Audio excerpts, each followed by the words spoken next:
السلام عليكم متابعينا الأعزاء في فقرة قصة وحكمة.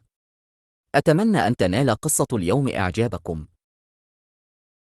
كان هناك في قديم الزمان رجل حكيم يعيش في إحدى القرى. كان يشتهر بعقله النير وحكمته العميقة. كان الجميع يأتي من كل حدب وصوب ليستشيره ويستفيد من حكمته.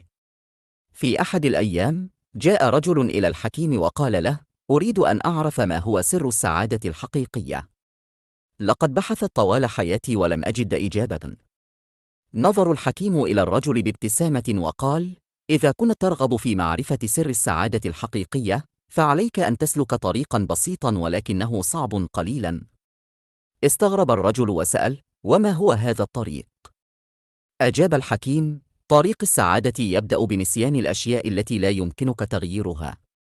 لا تهدر وقتك وطاقتك في التفكير والتشاؤم بشأن الماضي وماض لا يمكن تغييره.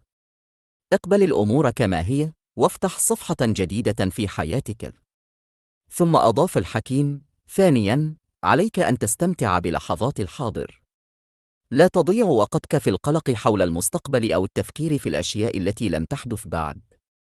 أعيش اللحظة الحالية بكل تركيزك واستمتاعك، وستجد السعادة المطلوبة.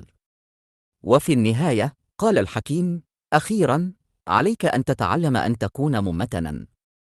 اعتبر كل تحد وصعوبة تواجهها في حياتك فرصة للنمو والتطور. ابحث عن الجانب الإيجابي في كل تجربة واشكر على الأشياء الصغيرة التي تحظى بها. الامتنان يفتح أبواب السعادة. استمع الرجل إلى حكمة الحكيم وشعر بالسرور والإلهام. انطلق وهو مليء بالأمل والعزيمة ليسلك طريق السعادة الحقيقية. والحكمة المستمدة من هذه القصة هي أن السعادة الحقيقية تكمن في قدرتنا على قبول الماضي والاستمتاع بالحاضر، وأن نكون ممتنين لكل ما نمتلك. عندما نعيش وفقاً لهذه الحكمة، نكون أكثر قدرة على السعادة والرضا في حياتنا. شكراً لكم على حسن المتابعة، وإلى اللقاء.